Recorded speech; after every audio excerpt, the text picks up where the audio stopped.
Pink Sock Podcast, your go-to destination for a wild and unpredictable ride through the realms of music, comedy, cannabis culture, and beyond.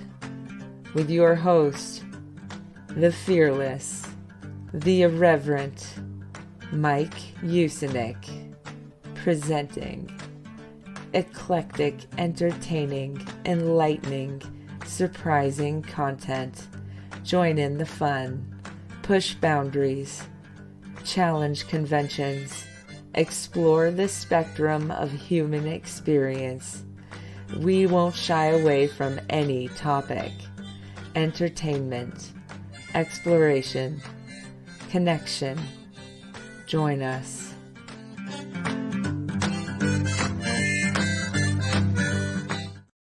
Explore the spectrum. So I'm going to start off the gate by announcing to the world that we are going to try to be more regular starting July 1st. We will be doing live streams at 9 p.m. Monday through Wednesday. Now, that might change if we have events. If I have events, because I can just switch people out and shit. But if I have events, I'll go ahead and just have a pre-record lined up. But we are going to be going live 9 p.m. Guests will not be announced from now on because you can watch live.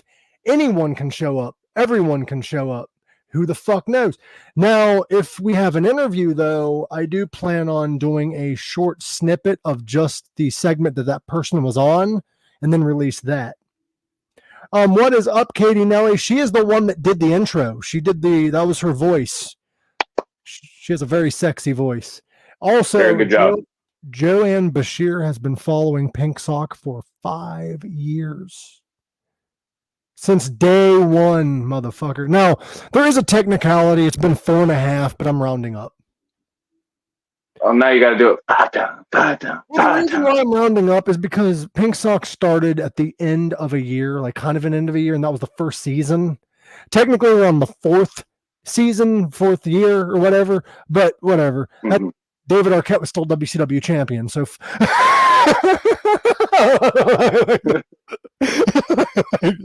we're not going based on technicalities here. I love you too, Joe Bashir. She actually bought me a mug a while back, and I need to get a new one. It had UNT on it, and the handle was a C. That's great. Right. And for anybody wondering, this is the main effing man, D.A. Morris. Give him a little bit about yourself. Come on. Ladies and gentlemen, boys and girls, men, women, children of all ages, as he said, I am the main effing man, D.A. Morris, your Mon Valley Pro Masters Champion. How's everybody doing tonight? Happy to be here once again on the Pink Sock Podcast with Mr. Usenick, a.k.a. the Jester of Comedy. I like that name. It has a ring to it, the Jester of Comedy. I thought of it one day. I thought of it one day. I'm like, there's the kings of comedy. There's the queens of comedy. But they're not fucking... Kings are not like the comedians that call themselves that. They're funny.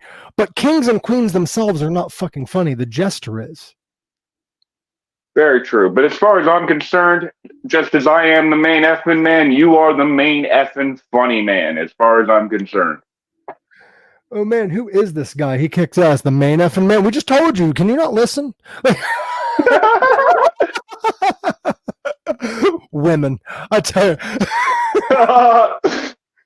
Jojo, get a hold of me. I will give you my address. By the way, if anyone wants to be on this podcast, like I said, we will be live streaming starting July 1st, Monday through Wednesday. Anyone and everyone's welcome, but it might not be a one-on-one conversation because we might have D.A. Morris here or whatever, like whoever. It's a hangout. That's what my plan is. I just want to fucking hang out. I don't care about interviewing people. I just want to hang out with people. Damn right. I missed that part. I'm just fucking with you. He's a pro wrestler. And since this is Katie's first time, tell her a little bit about yourself because you inspire me. All right. I have no problem doing that. Sorry if I keep adjusting, just making sure my mics don't fall out of my ears. I'm not going to fall out. I'm going to keep it. Go ahead. So to tell you a little bit about myself, my name is D.A. Morris. I am a professional wrestler of the last 11 years. I have a twin brother whose name is Harley T. Morris, and I am somebody who lives with a condition known as cerebral palsy, which is a condition that limits my ability to move. I'm in constant pain, but it's a double-edged sword in a way because you can't really tell just by looking at me. See, cerebral palsy is weird because I didn't know all of that about it until you explained it to me. Because when I hear cerebral palsy, I think of like Josh Blue, where his arms all like fucking. Right. And fun fact, there is another professional wrestler. I'm one of two that I am aware of with cerebral palsy. The other is by the name of Gregory Iron, and his right, I believe it's his right arm, is like that. But So he's are there still wrestling. different forms then of? Is there different forms of it then, or are they all pretty much the same? As far as my research can tell, there's about 4 different types of cerebral palsy. What it is damage to the brain at birth, which causes issues with motor functions. Like you said, the hands, the arms, the legs. My whole right side suffers from severe pain because the muscles are constantly tightening. So I have to constantly be stretching, moving. If I'm laid out for any period of time, it's 10 times worse because the muscles in my back and everything just constantly are like go like that. So you literally got to just keep moving to prevent yourself from being in more pain than you already are. Some days that don't even help. Like if the weather's, I hate it when the weather starts changing because it feels like someone's beating me with a bat. You need to move like out west, like out in like Phoenix, Arizona or shit where there's no seasons. Like when, Yeah, but I love White Christmas, brother. bro, And by the and I'm not talking about the hooker named Christmas. I'm saying well, believe it or not, Arizona does get snow. A lot of people don't think they do because like 90% of, and I'm exaggerating, but 90% of Arizona is Phoenix. That's why people think it mostly gets just hot. But there is an area, and there's several others, I do believe, called Flagstaff, Arizona, that gets snow. People go there to sled ride. Oh, yeah, I didn't know that. Me either. Not until I moved out there. I'm like, I'm a fucking idiot now, I guess. Yeah. You need like a graphic to pop up on the screen that just sounds like this really punk guy screaming, "Fun fact!" Oh, we're working on getting this thing going. It's just I need to get the budget for it because right now our budget is negative 30,000. Yeah, and most of that went to paying me to be on the show. Thank you very much. Just put it on the tab. So I was going to talk mental health, but before we went live, we talked about a wrestler by the name of Chris Benoit. Now, it is a touchy subject, but like all subjects on Pink Sock Podcast, I ask everyone involved to enter it to the best of their ability with a non-judgmental mind. I try to enter everything with an open mind. I know ego does sometimes. I'm not saying you. I'm just saying in general, everybody that's listening. No, I'm just letting you set up the. Sometimes, myself included, ego does get in the way. But I like to tackle topics with an open mind because Chris Benoit is a touchy subject. Because yes, what he did was fucked up. Absolutely. But that wasn't him. Mentally, it was not. No. Now, since we're here, I would also like to say, starting July 1st, those who are not wrestling fans, don't worry. We're not going to talk about wrestling until Wednesdays. We're going to have wrestling Wednesdays. If you can do that. Oh, but, it just depends on my schedule, but for the most part, I should be available. No, I meant if you're able to come on the show and not talk about wrestling. Just kidding. But with the case of Benoit, though, it was weird because, like, I guess the signs were there and people ignored it. Because I saw various interviews where, like, MVP and people was like, he would openly admit he was blacking out during matches. He wasn't there. He was running off muscle memory. Yeah, it's one of those things where you hear these stories, but you really don't know how much of it because we don't know what was going on in his head. And if you've ever worked with people with dementia or any kind of memory loss syndrome, they can become extremely violent for no reason. Mm-hmm. But it's weird because that wasn't displayed in the ring that we saw. However, if you go back and watch some of last Chris Benoit matches, though, a lot of them were the same. He did the same spots. Like they weren't, a lot of his last matches weren't completely unique. He was doing the same shit. Like there was difference here and there, but some of it was very similar. So it could have been muscle memory. Possible. Because like once you do something, I don't care what you're doing. Once you do something for so long, your body just takes over. Okay, I'll pull the curtain back a little bit on wrestling here. Like people say, oh, you learn how to fall. That takes a lot of muscle memory. So like if I were to slip on ice, I would instinctively fall like if I was in the ring. Which is so you. I'm sorry to interrupt. Go ahead. I thought you was done. Go ahead. No, it's just about done. What I was gonna say is like that's why a lot of people like I think everyone should at least train a little bit how to wrestle so we know how to fall without hurting ourselves. You could also karate's a good thing for that as well. Yeah, because wrestlers, I actually saw this video. It wasn't a video, but it was the video was the interview. The incident wasn't on the video, but they were interviewing Billy Graham, rest in peace. Not the preacher, the wrestler. But superstar Billy Graham, he later on in his life, he was almost judo is good too, says Joe. Yeah. Superstar Billy Graham was at an event. Now, he hadn't wrestled for like 25, 30 years, but he was at an event and he had an episode where he fell. And due to his years of wrestling, he fell in a way that it didn't break his hip. Yeah. And they said even after 30 years, it's still in his muscle memory to fall a certain way. Yep. And it's just crazy what the human body does and what it can go through. Oh, sexually too. Wait, no, fuck. Hey, that's how I get most of my bookings. Don't. Bro, I remember back in the day, you might have forgot this or you might not remember. You might remember. Try me. Carmen Electra had her own wrestling company for a while. Did she? Yes. It was the Naked Women of Wrestling. How have I never heard of? It was professional wrestling, but it was all divas and they wrestled naked. And it was created by Carmen Electra. Bet money most of their viewership are male. Or lesbians. Just See, Joe said she forgets what sex is. Don't worry, I'll remind you. That woman's been hitting on me since day one.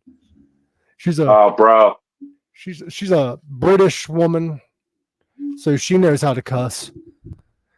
See, I love the Brits. Bro, if you're not careful, she'll pull that Mrs. Doubtfire shit on you. Oh, hello, dear. setting them big old things on fire, getting real kinky up in here. Did you know that allegedly, this was a rumor that was going around for a while, so it might not be true, but they were going to do a Mrs. Doubtfire 2. I did hear about that, actually, yes. And Robin Williams turned it down because it was too creepy. Because allegedly the script is that Mrs. Doubtfire was stalking the kids in college. And it was Robin Williams' character dressed up like Mrs. Doubtfire, but in college. Right. It's kind of like Back to School, Rodney Dangerfield's Back to School, but with Robin Williams as Mrs. And my thought is why does that make any sense? They already know it's him. Right. The whole point of the movie was he was trying to get closer to his kids, even though legally he wasn't allowed to. So. But now they know who he is. Like, why is that? Right. So it makes no sense whatsoever. I do know Robin Williams did say he would be in makeup and he would go to sex shops and go like, "Oh, dearie, how much for the double-ended dildo?" That's fucking great, dude. By the way, Katie says, is that thing that people do with their hands? I think she's talking about sex.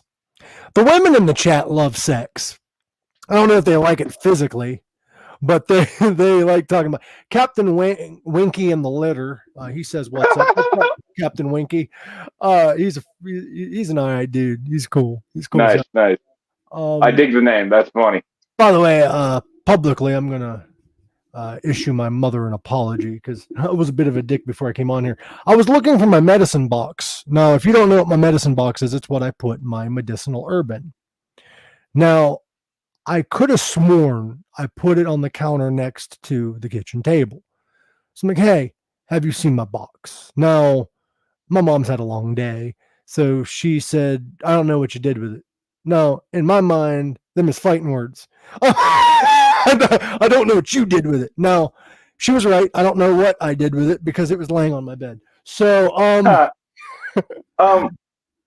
since you had me bring up the cerebral palsy and talk about it, I will say that I am a strong believer in medical cannabis for uses of pain, anxiety, depression across the board.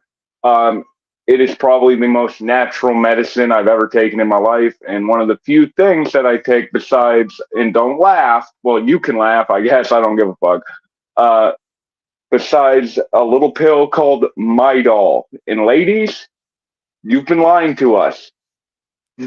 Midol is a wonderful painkiller, and you hid it from us. You kept it for yourselves. So you're taking Midol. Yes, my lady pills, as I call them. Your lady pills. I'm not gonna judge you, dude. That would be like a woman taking a fucking Blue Chew, but you do you. You do. Well, here's the thing. Let me tell you what happened. I was at a friend's house, and my knee was really bothering me. I had worked a shift at a job I used to have, and my knee was bothering me to the point where I could barely walk. I was in tears. It was bad. And she goes, here, take this. And me, without even asking, go, that's how much I trust this friend. And then she explained to me, hey, that was Midol. And I go, what the fuck? Because I had never heard of it. So I was like, what the fuck's Midol? And she goes, oh, you take it for your monthly issues. And I go, are my nuts going to drop off? Did you just give me something with estrogen? What the fuck? She goes, no, read the bottle. And she gave me the bottle, and I read it. It's more for muscle pain than anything else. Yeah, it's so not considering control. It just helps with the cramps. Right. So considering the majority of my issues are muscle pain, about 3 of them, and I'm good. So, like, ladies, quit hiding out on us because us guys have pain too. There's a reason why the strongest drugs you can get is from a little old lady. That's a fact. Bro, that is a fact. If you ever get a chance, ever watch The Whitest Kid You Know? No, I haven't. There's a song they did called Old Folks Home, and it's about them going to the old folks home and taking their drugs. It's fucking hilarious. Do you remember that episode of South Park they did where they treated the old folks home like prison, and they were like drug dealing out of the old folks home and crochet pillows? Yes. That was a great episode.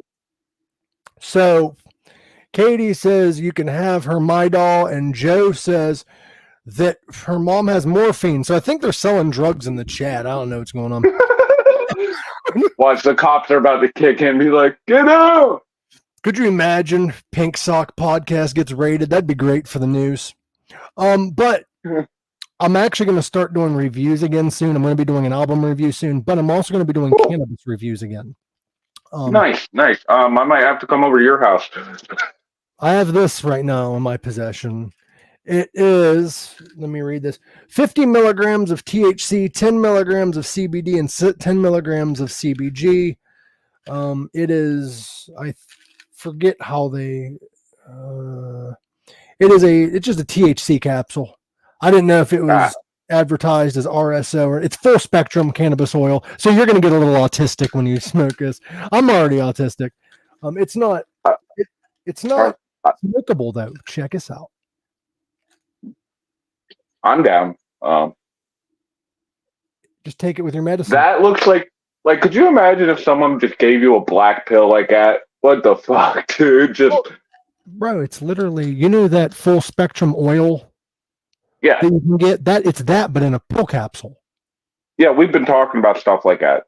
Yeah, dude, like I don't like smoke, like I'll vape, but I don't like smoking all the time because I'm trying to be a little more health conscious and I already have asthma problems. Like Oh, yeah, not all the time, but I don't want to get it worse later on in life. I'd like to have like a productive way of life. So I've been vaping, but I've understood. also been trying these. And I don't know if you're interested, but also I've been picking up some of these. They're tinctures. Hmm. You fill up this thing. One day I'm going to come see Mike for an herbal infusion. Everyone on here is going to think I'm like the cannabis doctor over here in my house, in my fucking What he bed. doesn't know is I'm a Fed and I'm busting him for this. All of it's legal. You fill up this dropper. It's like an eyedropper, and you put it under your tongue and you drop it. Yeah, I've You heard hold it. about stuff like that because I did one of the things that made me want to try using it for my cerebral palsy was I saw an interview a woman did where her son suffered from epileptic seizures. Mm-hmm. And she said they had tried every medicine under the sun, nothing worked. And then she tried the cannabis stuff and just 2 drops under his tongue and he came out of seizures. Like he was doing so much better. I saw this video, and I'm not making fun of the guy. I don't know what he has. So this guy, he was like shaking like this a lot, like crazy. I don't know if he had Parkinson's or what, but he was really shaking. And they took RSO oil, which is similar to that but stronger. It's like kind of like real thick tar like substance, and they stuck Right. it in the inside of his mouth. And they said 10 minutes later, and he wasn't shaking anymore. And he got up and just was walking normal and shit, dude. That's what I mean. It truly is a miracle. I'm going to say herb because I don't like using the term drug for something like cannabis because drugs is stuff you do to it chemically. This stuff is naturally produced from I'm gonna plants. stop you. I'm gonna stop you right there. Because I get what you're saying. I agree Yeah, with what you are saying. However, by definition, though, anything could be described as a drug because a drug true. is a chemical compound that affects you physically, mentally, or psychologically. So, like caffeine, food, any water, anything could be considered a Yeah, drug. that Mountain Dew you're drinking at home, and yes, I'm talking to you, whoever you are watching this. I know you're drinking Mountain Dew. You're drinking drugs. Not me. I drink water. I love my drugs I heavy. wasn't. I wasn't talking to you. I was talking to the person behind me who's watching this. That's right. I know you're watching this, and quit touching yourself. You know what's crazy is I when I took pop out of my diet, and I did that about 4 years ago. Now, when I say pop, I'm not referring to like elixirs because I do still drink elixirs. Elixirs is basically fermented tea. That's not pop. Mm, no, It tastes like it if you make it like to taste like pop, but I'll also do sparkling water unflavored, which is also mm, not pop. What I mean is true. sugary beverage or like a diet coke or a zero that doesn't have sugar, those kind of pops. When I cut pop out, bro, I lost 20 pounds in the fucking 2 weeks. Oh yeah. I've been on long stints without it, and it's done good for me. I'm not a huge pop drinker because I suffer from like acid reflux and stuff. So you drink enough pop. And by the way, getting old sucks because when I was younger, I could guzzle 2 liter in an hour, go to the store, buy another 2 liter, guzzle it, and go to sleep just fine. Now I drink 2 cups of pop, a glass of pop, 2 glasses of pop during a day. And if I don't take the right medicine that the doctor gave me, I'll be laying up feeling like there's acid being thrown into my throat from my stomach. Getting old sucks, dude. I know. This morning, I'm like, I don't know what I did, but my chest is killing me. And like, I could pop my sternum and shit. I'm like, what is wrong with me? Oh yeah, I woke up. That's what happened. I got out of bed, got out of bed, and there's the pain. You know what I mean? I I have a 4-year-old daughter who I love with all my heart, and I will do anything for her. But I am so jealous because energy like that, stamina like that, is wasted on the youth because she can jump out of bed, run around, fall down, get back up, no problem. I stubbed my toe, and I'm thinking about calling an ambulance. Like Jesus Christ. Dude, like the older I get, the more I realize I'm like, I have random weird fits of like anxiety because I'm like, oh shit, I'm gonna die sometime. Like it's a Yeah, weird I get that way too. And then I freak out about every little thing on my body. And then the next day I'm like, oh, we all die. Like, and then it's gone. And then it just comes back. I'm like, what the fuck? Like, Yep. Now, me, and again, to pull the curtain back a little bit for the fans here, me and Mr. Usnick here, I'm sorry, I'm going to be technical.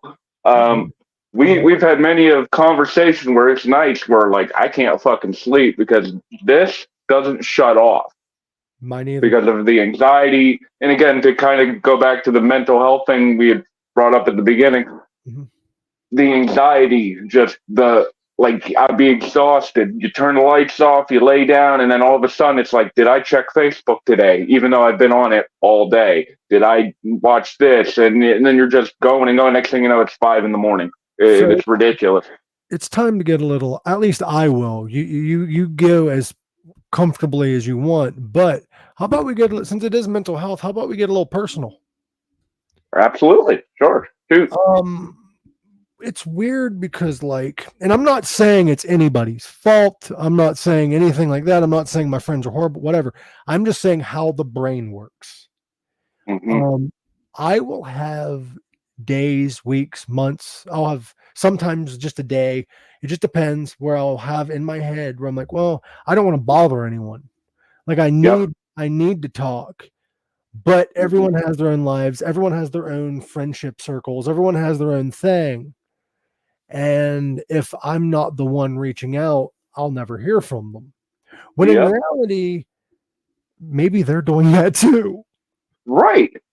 I literally, it's weird you brought that up because I without saying the person's name for their privacy's sake, I literally just had a conversation with someone about this yesterday, and they're saying how they think that they might have ADHD and stuff like that that's undiagnosed. And I told him, and this goes out to everybody out there listening, there is absolutely nothing wrong with taking medication for your conditions because therapy's great, but it can only do so much. You have to take that next step, and there's nothing wrong with that. So this is where I enter the next thing I was wanting to talk about. Medicine's great for people, don't get me wrong, but here enters my anxiety and kind of my health anxiety. I have what they call health anxiety. It used to be called hypochondria. Right. And I don't know where it came from. I think it was a form of trauma, but I just randomly get in my head, oh, this is wrong with me. Or I should really get this looked at, even though it's like a bug bite. I'm like, this is horrible. And then I have other moments where I just don't give a fuck about it. And my anxiety towards doctors, I've seen doctors misdiagnose people, put them on the wrong meds and fuck their life up forever. Yep. So I would rather stay where I'm at and deal with it myself through weed and stuff, because weed does help, than possibly be put on a medicine that's going to fuck my head up, because I was on meds once and it made me want to unalive myself. So I quit taking that medication. I don't know what it was, but it kind of ended for me when the doctor said, no, we'll put you on another medicine to counteract it. I'm like, the medicine's not working. Let's try something else. Right. And again, there's nothing wrong with seeing what works, because what works for you may not work for me, etc. There's nothing wrong with seeing what is available to you. I agree. I was just saying it wasn't for me, but it might be for somebody else. Now I'll get personal here. So I'll tell this story. I used to have to ride a bike 4 miles on the narrows of a road to get to work. Well, I had a little blow up with my boss about something, and they told me leave. It's 1 a.m. I'm on the side of the road, and I call my wife and tell her, you need to call somebody to come down here and get me, because I do not trust myself to ride this bike home. It is 1 a.m. I'm mentally not right.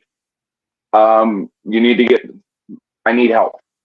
And they diagnosed me with what is called PTSD adjustment disorder, which basically means if I start finding my groove, finding my way of doing things, and someone just comes in and just said, no, you got to change it. Completely how you do everything, it causes my brain to kind of stutter and freak out. Shit. Yeah. along with that, I've been diagnosed with anxiety, depression, and they have stemmed a lot of it back to the cerebral palsy because, again, the base of cerebral palsy is brain damage. And brain damage has been linked to anxiety, to depression, to a lot of these problems. I've had days where I can't leave my bedroom. Nothing's going on. Absolutely nothing's going on. I just physically feel like leaving my room hurts.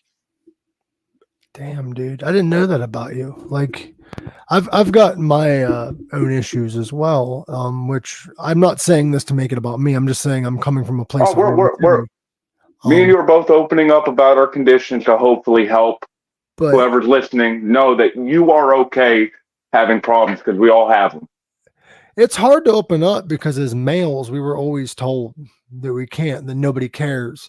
And even how many times, like I mentioned this on Facebook, we have generations upon generations of suck it up, be a man, don't talk about it, keep it to yourself. Real men swallow it and just keep moving. And we've realized that has done more damage than it has ever done good. And did you know that you said that anxiety and depression can be stemmed from brain damage, but what a lot of people don't realize is the same can be said about anxiety and depression also cause brain damage, because that's what PTSD is. Yeah, because like a lot of people who have fought in wars, even traumatic experiences, like they've learned that you can have PTSD from just getting disciplined by your parents when you were 4 years old. Now you're freaked out. Like, I have PTSD, and it's weird for the PTSD I've got because I wasn't diagnosed. I just had a doctor tell me, hey, like you have anxiety and depression bad. It could be stemmed from trauma. Mm-hmm. But it's weird because I can't stem it to one thing. I have multiple things that trigger me. Yep. I understand that. Like, you want to know? Shit. You want to know something that triggers me? Like that really just causes a freak out, all this stuff, is when I hear someone go, well, that's not fair. You're telling somebody with a born disability that has to live with, I didn't choose to be disabled or have this disability. And when I hear that, it just something in my brain and I start having freakouts. Dude, I'd understand that though. I've had anxiety so bad it's caused me to go into psychosomatic seizures. Jesus, bro.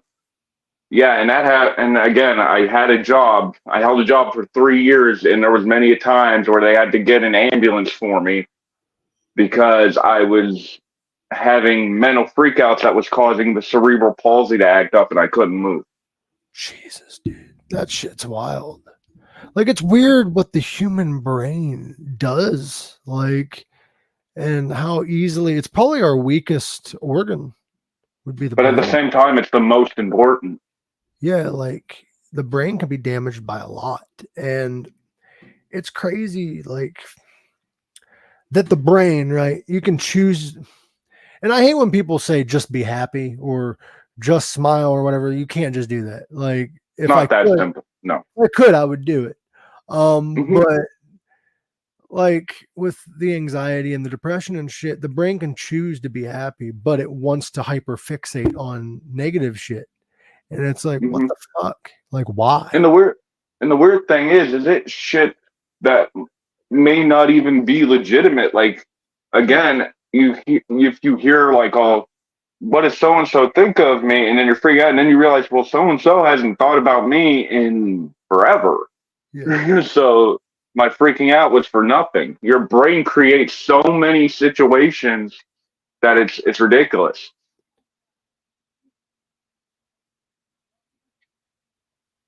No, sorry, I was listening. I heard. No, you were fine. I figured you were thinking. But this is a deep one, folks. This is a deep one. The brain's fucking weird, dude. Like, I don't know, because I hyperfixate on shit like health wise sometimes, and I'm like, that ain't even what's wrong with me. Like, there's nothing. Well, there kind of is, but there's nothing like majorly wrong with me. Like, I'm healthy. Yeah. And at the end of the day, we all have problems. We all have health problems. Why the fuck do we worry about it? Just live life. Don't even worry about it until you have to. Yep. But nobody gets out of this life without scars.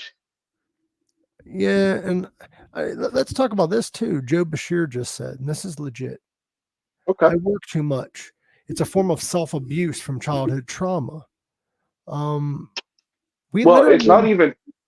Oh, go ahead. Go ahead.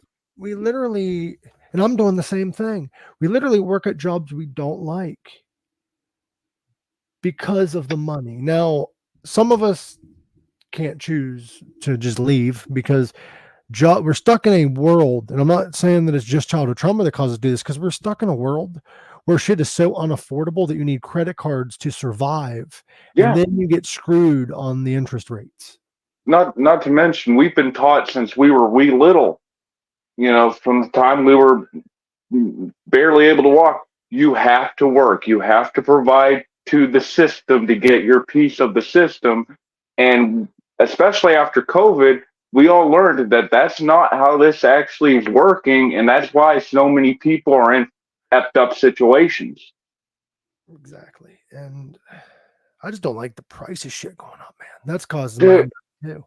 I tell you what, man, like when I was a child, my dad would go to the gas station. We'd stop at a gas station. You'd get what we called quarter cakes. They were like fudge rounds and little Debbie shit. Now that stuff's like $2, $3 for a cake that's half the size of when I was a kid. Do you think that's playing into a lot of our anxiety and shit nowadays? 100, yes, 100%.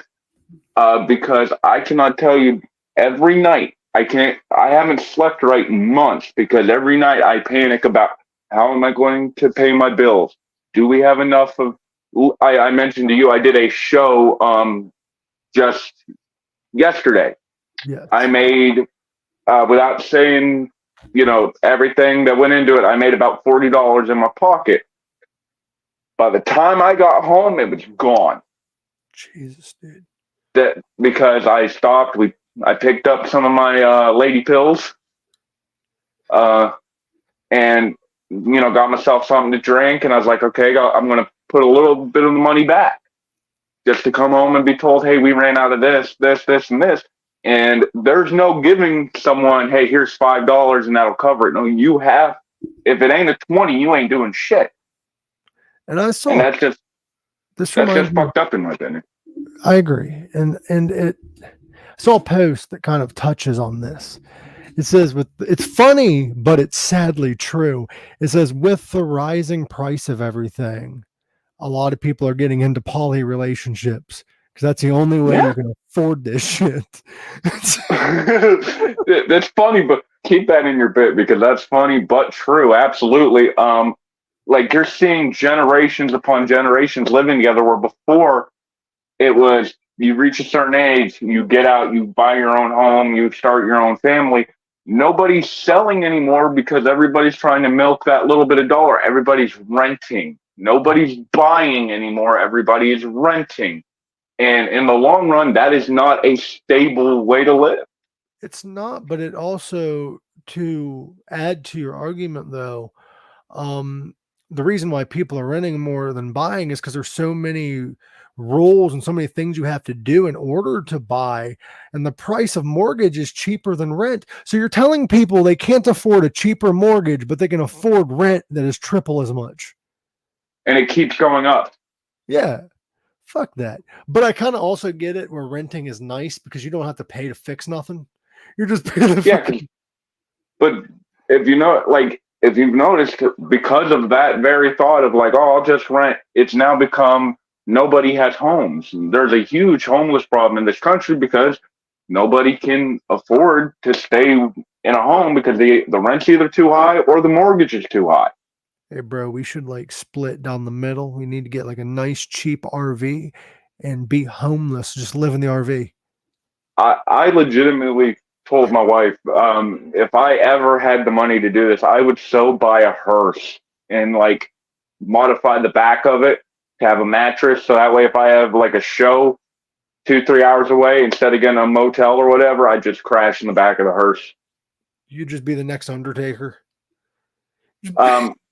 I've said this before. I enjoy gothic shit.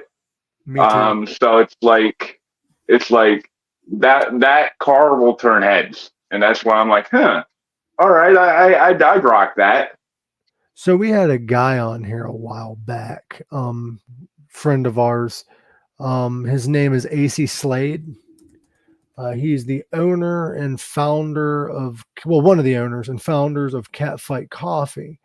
Now, I can't find it right now too quickly, but he took out a donation from his fans. They were donating money to him, and he went and bought a hearse. It's his official company vehicle. Nice. It's a nice one. It's like, I think, a 1970s. I think it's the one from the Munsters, Cool. if I'm not Like mistaken. that style? I could be mistaken, but I believe he got a Munster style hearse. Which Like fuck, me and my wife love the Addams Family, and I feel like if you want to talk about Gothic culture, the Addams Family is the best example of that. It's people who are just always happy and loving the dark and macabre. People get it mixed up. Like, to be Gothic has nothing to do with dread or sadness. It's more of just like finding beauty in dark shit. exactly. Goth is finding beauty in dark shit. Emo, on the other hand.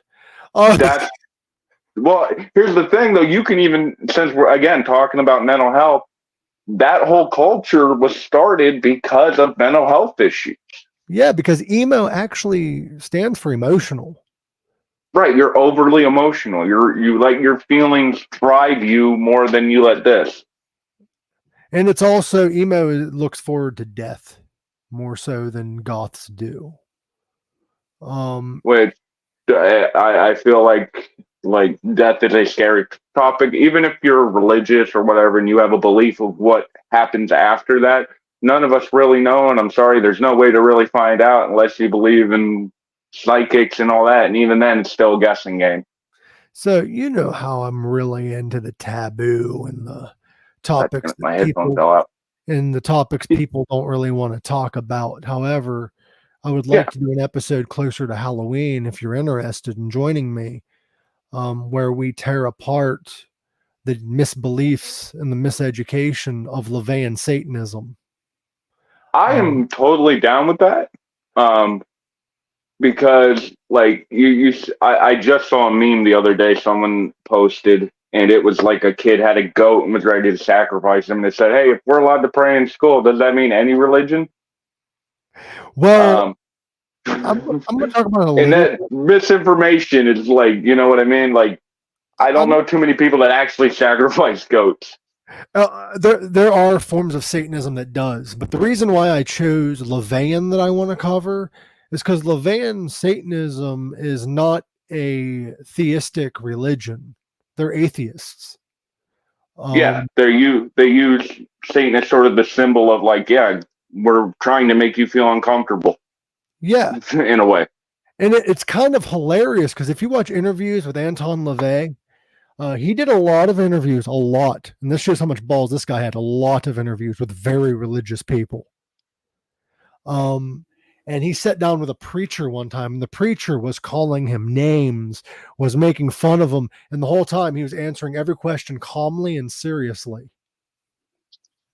And Now, go ahead. I thought you were done. Sorry. and I'm sorry, and that just goes to show that how are you going to claim to be an all-loving Christian, which a lot of my Christian friends are. I'm not talking about them, but how can certain people consider themselves to be all-loving Christians and bash somebody that doesn't believe what they do? Before I say my piece, I have to do this. Shalom, shalom to all my intelligent Christian friends out there. The Iron Sheik #1. Fuck that bitch. I am originator of the Haktui. I was saying that he did start the Haktui because He was the first. he was doing that shit in the 80s. He's like, America, boy. But I recognize myself as of the Christian faith, but let me make this perfectly clear. My belief is on the teachings of Jesus and what he taught the world to believe in. And nowhere does it say hate thy neighbor. Nowhere does it say bastardize people for being trans, gay, goth, whatever. No, it says accept all. Let them come to God at their chosen time and allow God to work in their lives. And that is what I believe in. See, So, I welcome. You're not going to get me preaching a lot with that kind of shit. See, I respect all religious backgrounds and all religious things. Do I believe in them? Not necessarily, in a way. But I'm also not closed-minded. I'll still talk about it. The reason why I don't usually is because people let their egos get in the way and they get upset or they freak out. Cool. Well, if you can't discuss your religion and be questioned about it, then you're just blindly following it. Yep. And I'll tell you right now what made me give up on the organization that was a physical church. Like, I've always treated church like an AA meeting. You can quit drinking without going to AA, but it helped. My problem is that because people are going to people, there's I was going to a church for many years. The pastor left and they changed out for a different pastor. And it seemed like everybody was fighting for power in the church. Like, this person wanted it done this way, this person. And I was like, you guys are completely missing the whole point, what we're supposed to be doing here. And that just made me go, you know what? Between that and all the shit you hear about Catholic churches and just churches in general with, some of these youth group situations, it's like, nope, I'm out. So I'm lost. I must be new here. What's the Catholic Church doing? Could you tell us? All right. Hold up. Let me call back. One second. Hold up. I am Sikh. I am Sikh. Say that he say, fuck your Catholic priest who touched the little baby boy, who touched the little baby girl. Fuck you. I put you in camel clutch. I fuck her. I see how you like her, you son of a bitch. Hot coolie. If you're gonna fuck him in the ass, you better hawk Tui. Spit on that thing. The Iron Sheik was such a gift, and it wasn't even when he was wrestling. Like, he was a gift after the fact too. Like, he'd do those interviews, and you're like, is he really mad at these fucking people, or is he like playing a game? Like, what's right? I would gladly wear a T-shirt proudly of Iron Sheik. It's a picture of Iron Sheik pointing, and it just says "fuck Hulk Hogan." Well, what's crazy is back to the religion topic, though. I was reading a little bit into different religions, and like I mentioned earlier, Levan Satanism mentions in their Bible. They say in their Bible that all churches should be taxed. Absolutely, I agree. He said, because if churches are taxed like they should be, because they are a business, we would be out of the national debt tomorrow. Absolutely. Not to mention, you see these mega churches. God needs me to have a private jet. God needs me to have no. If you could for sure say, hey, that money's is helping people, improving that's one thing. But we're seeing too many examples of abuse. Of, like you said, the tax laws and shit like that, where they're just abusing that ability and that power. Fucking Kenneth Copeland owns like 2 or 3 jets that he claims is for religious reasons, and he owns a fucking mansion. Fuck that guy. But you know how many? Yeah, exactly. You know how many people in Uganda you could feed, water, build housing for, and you decide, no, I need to be able to fly because I can't put up with children on airplanes. Oh, that guy, the long tube full of demons. Oh my god! Like, okay, like as far as I could. Go ahead. Who was that one cocksucker who fucking doing? Sorry, I'm getting high, so I'm really. No, go for it. This is the Pink Sock Podcast. Nothing's off limits, brother. Who the fuck is that dipshit? And I'm not picking on the religion. I'm picking on the guy. That dipshit, that there was a flood in his state and he wouldn't open his church. And he's like, yeah. Yeah, he run. Forget his name. I'm like, you didn't know that you're supposed to be Christ-like? Like, what the fuck are you preaching for? Like, like, in the words of Joey, I think it was Joey Diaz, I heard, this motherfucker walked around without shoes and you need a fucking airplane. It's also crazy to me. This same guy, this same fuckhead, I don't even know his name. This fuckwit, he has a weird haircut and a weird ass wife. I don't know his name. That's most of them. This one's for that guy. Then let's just make that perfectly clear. That guy, I saw a billboard when I was driving. I forget what city I was in, but I saw a billboard for him. and he was going to be performing in like Pittsburgh or some shit. And I looked it up. He's charging $50 to $100 a head To hear him talk about the Bible and shit. and he has a commission jar. Like he still has the. Okay, do you understand that the guy you claim to be the Messiah, the guy that we are supposed to be basing all our religious beliefs on, the savior of humanity, said it is easier for a camel to go through the eye of a fucking needle than it is for a rich man to go get to heaven. But yet you're still like, I'm sorry, I'm just like, what the fuck right now? I do love though watching Kenneth Copeland because they made him into a meme and it's fucking hilarious. Yeah. Like, I saw this one meme. It said, whenever your homie said that you wouldn't finish that dab, and it shows Kenneth Copeland. He's like, "Don't you ever say that I did." I forget where this was. I think it was Tosh.0, and they had a guy in there. He's up there walking around. He's like, y'all are sinners. I love you, though. I love you. I love you, though. You're all sinners, and you might be going, but I love you. Love you. We're over there. Hey, bro, where were you at the other day? Love you. Like, fucking calling. It was great. It made me laugh my ass off. I like how I started with, like, I don't judge people based on religion. I'm like, who's that cocksucker that had that church? Fucking. Now, again, if you suck cocks for your religion, you may be a porn star. I'm just saying. I've never seen that movie. What's it called? Is that Passion of the Christ? Sorry.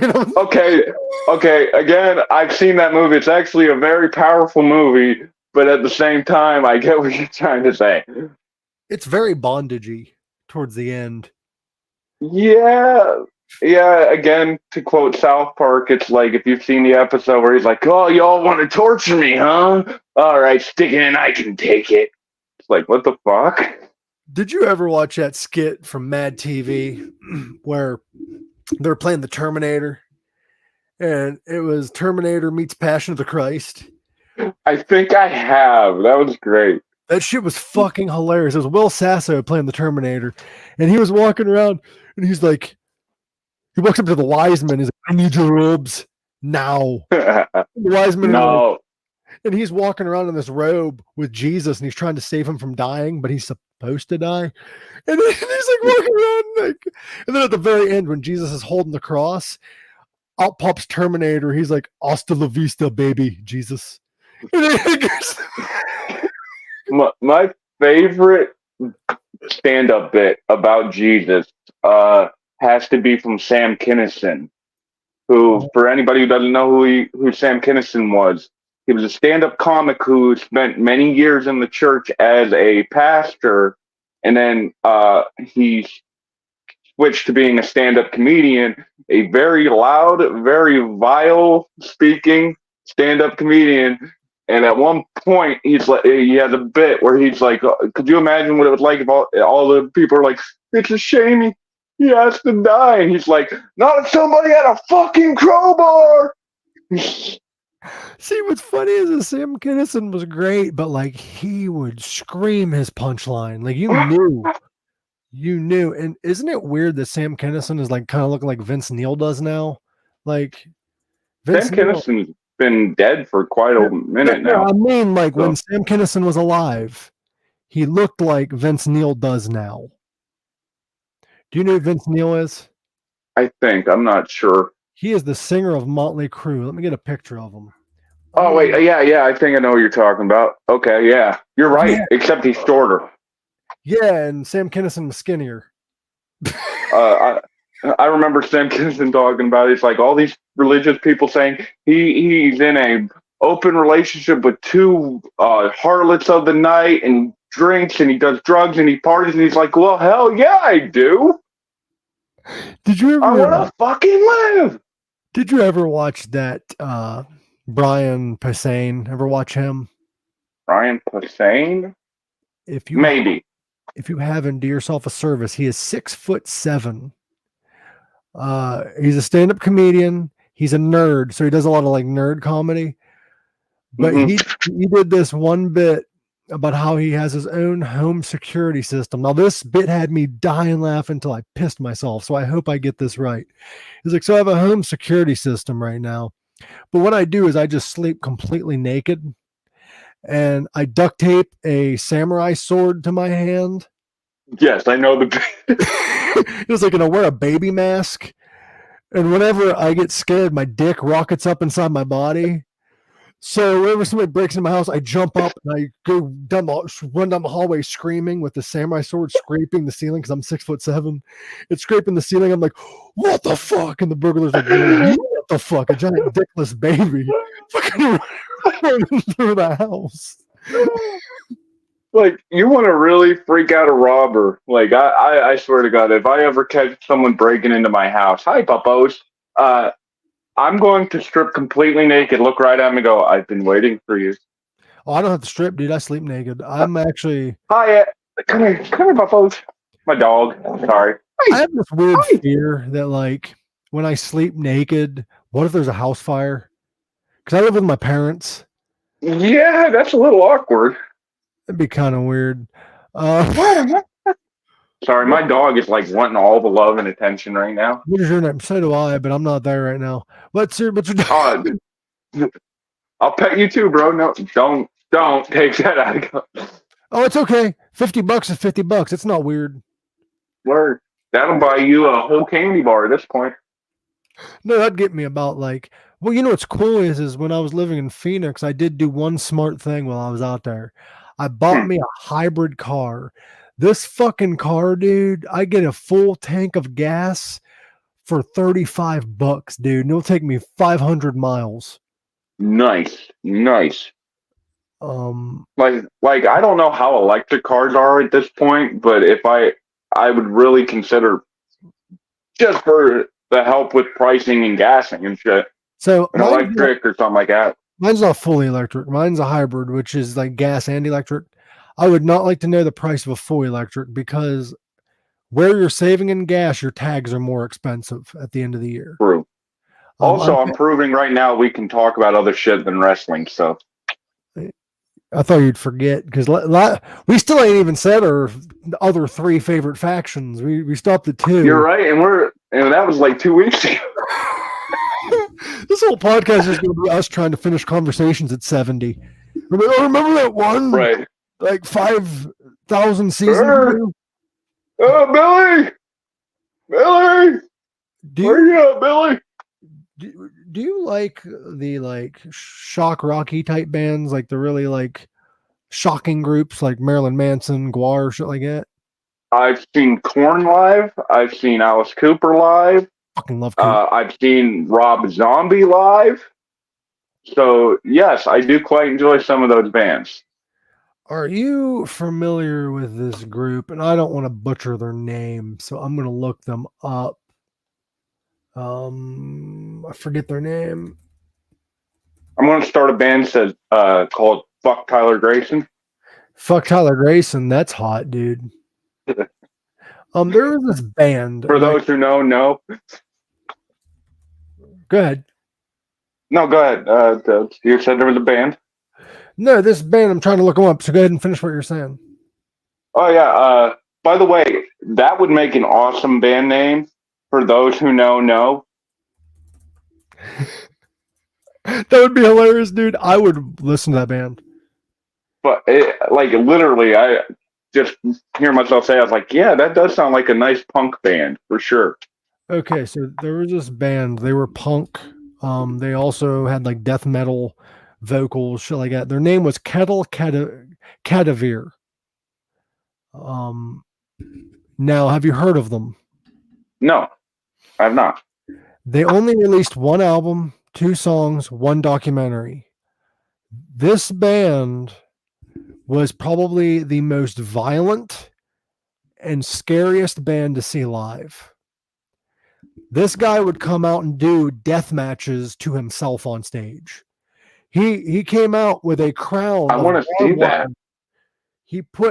There's 2 videos, you can watch them. It's some of the most violent shit he's done on stage. He came out with a crown of like barbed wire and hooks in his mouth, and they're stuck to each other.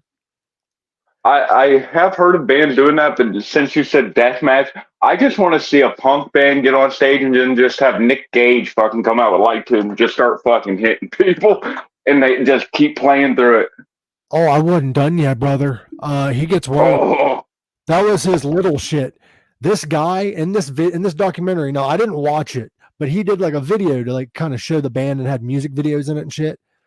mm-hmm. It would show 2 music videos, which was like 3 minutes apiece. So about 10 minutes into this video, you see him nailing his foreskin to a board live on stage while performing. All right, somebody's a bigger fan of Steve-O than I am. Oh, Jesus.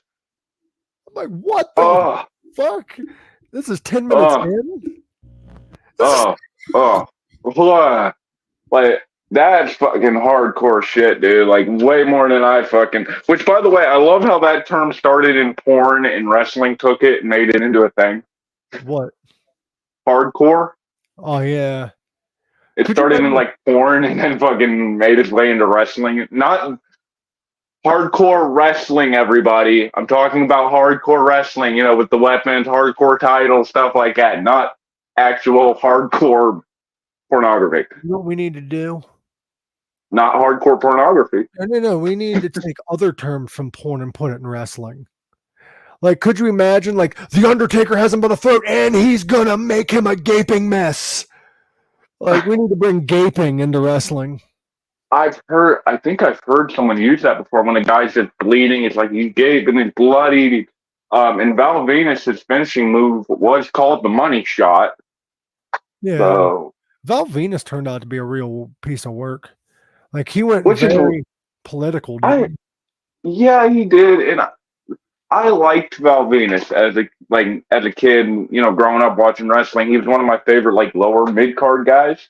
Yeah, and I actually did get to see him perform live at a wrestling show one time. But like you said, it seems like he's just gone completely conspiracy, freaking nut job. The whole deal. I can't take him seriously because I saw him get his wiener cut off on live television. I don't think I can take what he has to say too. Like, that's why I don't get too upset when people don't take me seriously, because I'm just a fucking comedian with a microphone. Right. Like, I don't know. That's like Kane becoming a fucking mayor. I don't know if I took that too seriously. I don't know. Like, it's really an inspirational story. Man kills his family in a house fire and gets raised in a dungeon basement. We're talking about Kane. I thought we were back on Benoit. Yeah. No, we're talking about Kane. Gets raised in a dungeon basement by an abusive father, kills his girlfriend in a car accident, and then has sex with the corpse, according to Triple H. And then he becomes mayor. Sounds like politics to me. Oh, shit. He's got him against the rope, and he's gonna split roast him.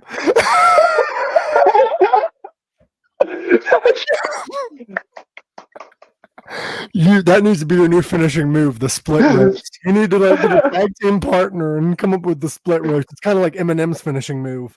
Oh, God. Okay, so we were talking about MJF the other day. Uh-huh. Do you know what MJF's original ring name was? It wasn't Maxwell Jacob Friedman? No. It was Maxwell Jacob Feinstein. It was given to him as a rib because the man who founded Ring of Honor's last name was Feinstein, and he got busted as a pedo. Yeah, so they ribbed MJF when he started, told him, you'll be Maxwell Jacob Feinstein, and he ran with it until he realized, oh, shit, I'm not using that fucking name. That's hilarious. Wrestling ribs can get very personal very quickly. MJF, though, is like the modern day JBL. Yeah, because he'll say whatever to get people to hate him, legitimately. And the thing is can we talk about how fucking, and even The Undertaker said this recently, how fucking underrated JBL was back then? Like, yeah, he was the WWE champion. Absolutely. But like, nobody liked him as WWE champion. And it wasn't even a him doing his job right. People did not like him as champion. There was a couple reasons for that. One being that it wasn't like 6 months earlier, he was the bar fighting JBL, not JBL, but he was Bradshaw from the Sure. APA bar fights. And then all of a sudden, here's JBL. It was such a dramatic switch that I feel like, because traditionally, if you're going to change up things like that, you go away for 6, 7 months, maybe a year, you come back with a new look, personality, whatever. But him, it was very boom. And then they pushed him right to the moon, gave him the big belt. And a lot of people forget he only had it one time. So do you think it would have been more successful if they would have had Bradshaw betray Farouk and then him be like, I've been on Wall Street, I don't need you anymore, and then have a feud with him and then push him to the moon?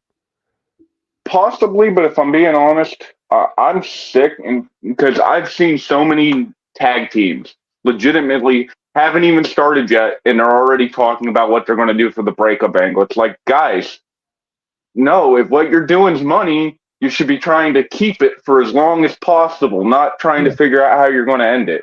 Well, with the APA, though, they'd been around for quite some time up to that point, though. True. And also, Farouk was leaving anyway. That's true, too. If they would have done an angle where Bradshaw just laid out Farouk and that's what wrote Farouk off, I think it might have helped, but it's hard to say. Yeah, because if you go back and rewatch, the way they did it was Farouk got fired due to a match, and then Bradshaw's like, I'm staying, I'm under contract, and then he became JBL. Yeah, it was like that quick. A week later.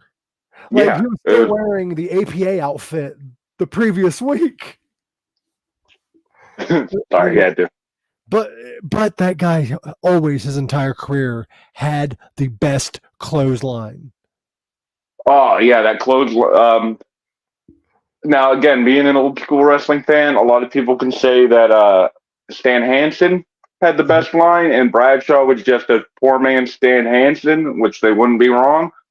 The problem with Stan Hansen, Bradshaw, yeah, it was death, but it was safe. With Hansen, he admitted he was so blind, he would just throw that thing as hard as he could because he wanted it to look good. I loved watching JBL do it though, because all the fucking flips and shit. Like when he hit it on RVD. Oh yeah, fucking. I saw Ricochet, like footage of Ricochet taking moves, and he was doing those crazy flips, and all I could think about is, man, why couldn't Bradshaw just give him one, just to see it? I'm sad that Bradshaw's run didn't last as long as it did. Now, it lasted longer than you think, but if you're just talking about the one gimmick, yes. But overall, he had been in WWE for quite a while. Yeah, but I meant like JBL, like as a gimmick. Yeah. It should have went much longer, but I think we could argue injuries caused that. It wasn't even anything. Very true. Control. But I would have loved to have seen like JBL take on other people. And also what we're not mentioning is why JBL was such a hated heel. He beat Eddie Guerrero for the belt. And threatened to throw Eddie Guerrero's mother across the border. Yeah, and also caused her to have a heart attack. Have you seen that bit where it's Bradshaw at the border kicking Mexicans back to Mexico? It's like, oh my God. Did you know he got a $10,000? I think it was $10,000. If I'm wrong, I'm wrong. But he got a pretty high fine when he went to Germany and they did a tour in WWE. He did the Adolf Hitler goose step. The Nazi salute, yes. At the end, like during his match on the ringside. And I'm like, no, which is illegal. For everybody out there, in Germany, it is illegal to do for any kind of Nazi imagery, anything like that to be displayed. It is illegal and can face you up to 10 to 15 years in prison. Actually, I have a friend in Germany. I thought that was true, and it is to an extent. You can mention the Holocaust. You can talk about the Holocaust, and you can even have some like Nazi memorabilia or whatever, but you can't display it as a symbol of hate. Like historical reason. Yeah, if it's in a museum or something, perfectly fine.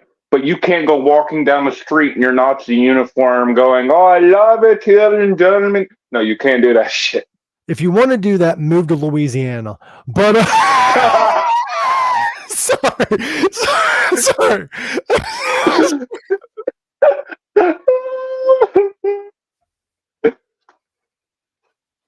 Oh fuck. That's fucking great. None of my fan base is going to be from from there anymore. Oh, don't worry. They're too busy sleeping with their cousins to really worry about you. So and that's coming from a guy from West Virginia. So did you like my bit about West Virginia? Oh, you didn't hear it? No, I don't think I did. When I was doing stand-up, I was like, and I got a question for all the West Virginians. Is it still incest if it's with your dog?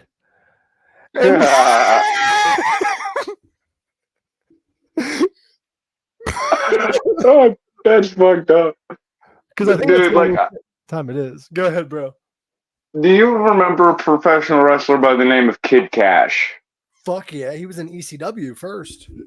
Oh, okay. So this was before I was trained. A buddy of mine paid to have a show in my hometown, and Kid Cash was on the card, and he was in the main, and he got on the mic, and he looked right at the crowd, and word for word, he looked at this guy and his little boy. He's like, "You better hold on to that little boy super tight, because in about 15 years, I know he'll be out there fucking goats if you're not careful."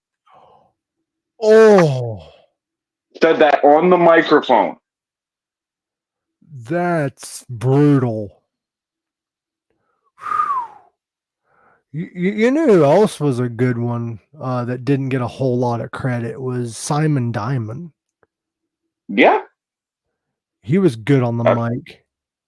Absolutely. I actually think one of the better guys on the microphone that a lot of people don't give a lot of credit to would be Santino Marella.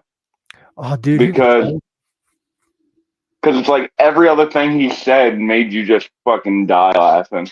Do you like it wolf or doggy style? Another one that's good on the mic, which we're not answering that question. We're just going to keep moving forward. I didn't like. There's a lot of times when WWE gets a talent, and I don't like what they do with them. When they first came to the company, they were amazing. The BWO, when they first came to WWE, they were great. They're feuding with JBL, whatever. Mm-hmm.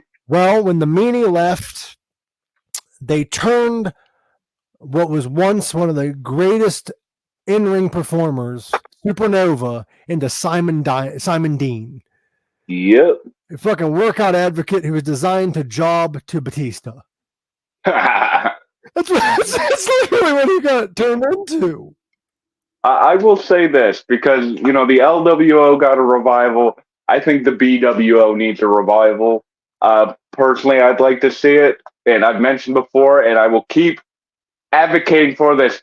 I want to see Blue Kane in a goddamn BWO t-shirt. Well, what's crazy is that we might not see a BWO reunion because I think Steven Richards is retired now. Well, like a revival, not so much a reunion, but a revival of like LWO got revived. The only original member was Rey Mysterio. And fun fact, one of the guys in the group, I'm not going to say who, he's not Latino, he's Filipino. Isn't it weird though that Dominic isn't part of the LWO? It is, because it feels like it's his birthright in a way. Yeah, because his real dad was part of it. his real dad was the Hulk Hogan of the LWO. Like the fact that Dominic doesn't wear a Mysterio mask kind of throws me off a little bit too. But yeah, he's got the mullet and the little dirty mustache, and it's great. And literally, I love it. Rhea Ripley kind of like ripped a little bit from China, so they're just kind of fucking playing. Oh, there's absolutely no doubt about that. Absolutely no doubt. So even with her being called mommy, that's a China rip because China was Mamacita. Mamacita. And I gotta say though, I'll let you pick first. What was your favorite Eddie Guerrero theme song? Oh, I'm sorry. He lies, he cheats, he steals. That shit was fucking great. I'm gonna when he go. come out with the low rider and just peak Eddie. I'll go one further because I agree with you, but I'm going to go with the last theme song he ever used, 2005 Heel Eddie, where he came out to the phone ringing, ring, ring, ring, and then he lied, and it was more heavier, and it was more like Yeah, metal yeah, guitar kind of thing. I'm like, I yeah, agree. And I was pretty kick ass. Yeah, for sure. and it was a great theme song for him. However, we already mentioned our favorite theme songs in WWE. However, what's your favorite theme songs of all time? Is it the same list? Ooh, see, that one hits hard because it kind of depends on the mood I'm in. Because it's like, I mentioned Evolution's theme is like a banger. Mm-hmm. Love that song. You can work out to it, you can jam to it, and it just gets you in the mood to see some freaking action. But then there's like, let me think here, because if I had to say see, that's what I mean. It's so hard Okay, because can I change Kane. the question? Well, I'm going to mention one more theme, and then you can change the question. I really enjoyed Kane's music whenever he had the like open mouth mask, and then the My Chemical. Yeah, when he was unmasked for a little, well, he was still masked, but he was doing that heavier. It was like a heavy metal type Right, thing. they added lyrics and shit to his music, and it just, oh my gosh! To this day I listen to that song, and it's like freaking awesome. That version of Kane, I gotta say though, like when they took his mask off, somehow he became more demented. They could have done even more with it. They should have really pushed it as that mask is Pandora's box. And the second he lost it, there was no, and they kind of did that, but they could have done way more with it. How they fucking put like fucking jumper cables to Shane McMahon's nuts? How much more crazy do you want this man to get? You want him to kill somebody? I wanted him to set Mae Young on fire. I bet you that crazy bitch wanted him to as well. Because he set JR on fire. Like, we've seen her go through tables. I wanted to see that crazy old bitch get set on fire. May she rest in peace.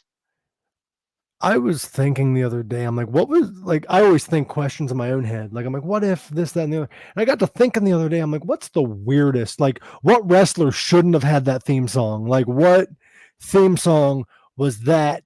And two came to my mind. Shoot. X Factor.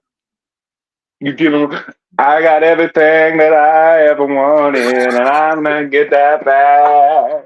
No. I do not want to see X-Pac, fucking A-Train, and who else was in that fucking group? Just Incredible. Yeah, coming out to love-making music.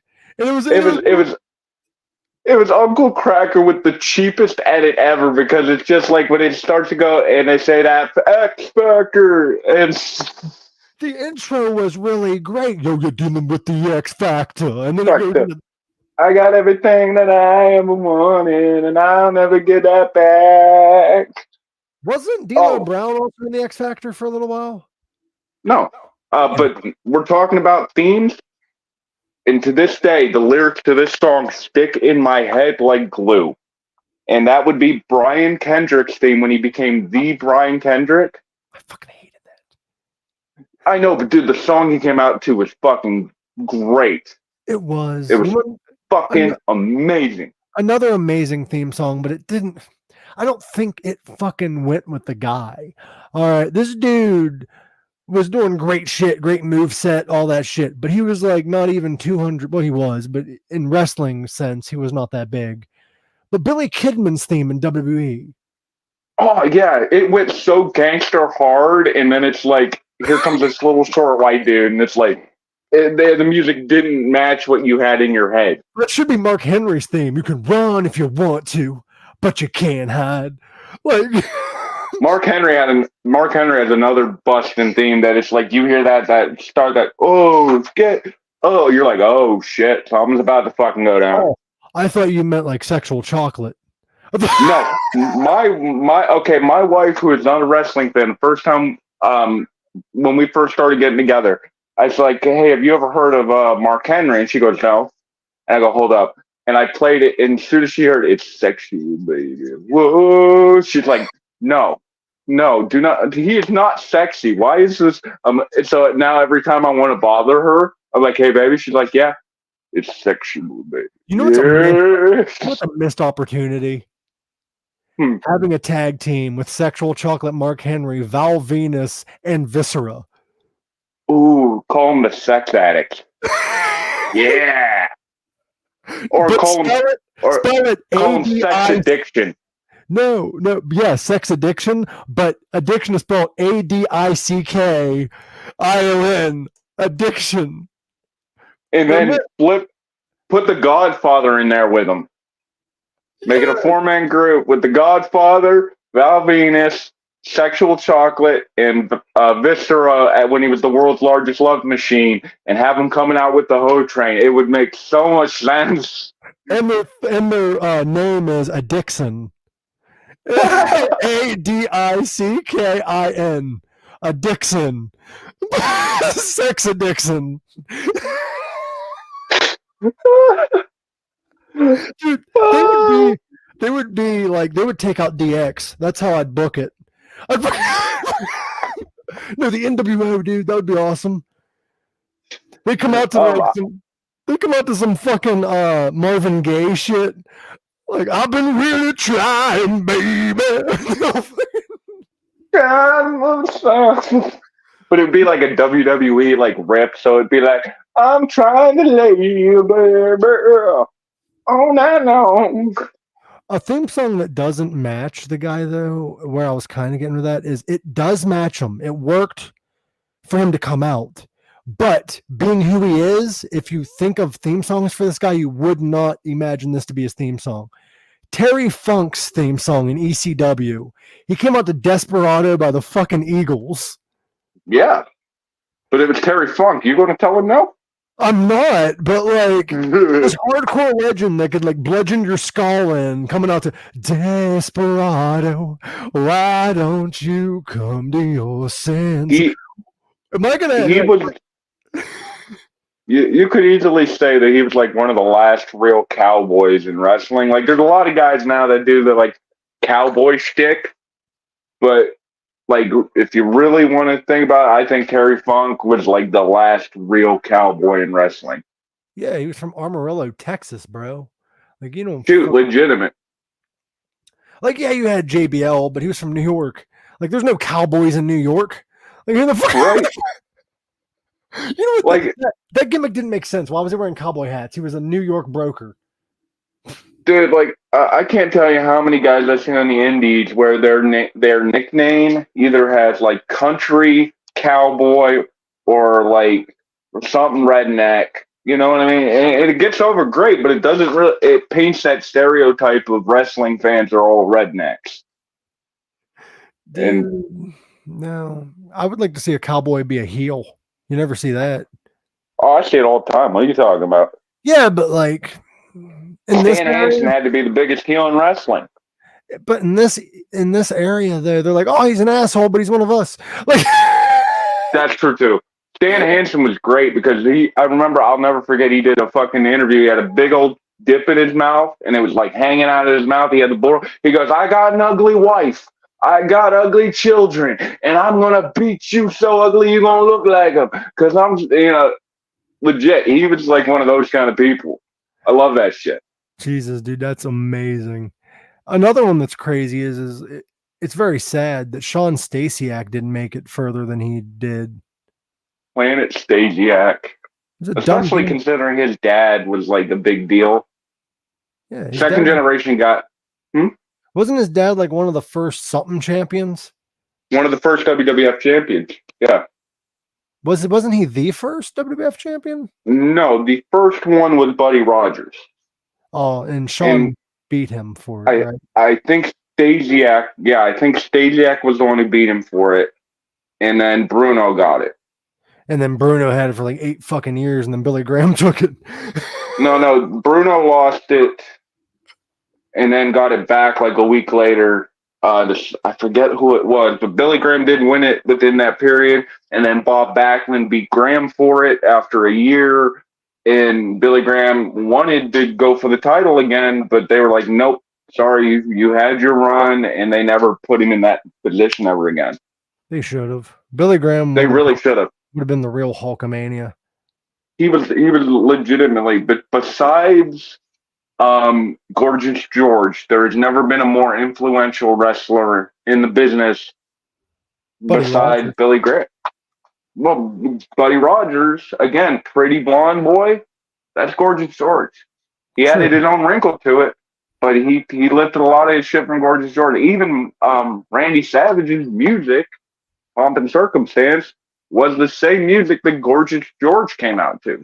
And at one time, Gorgeous George was the only wrestler who had a theme song. Yeah.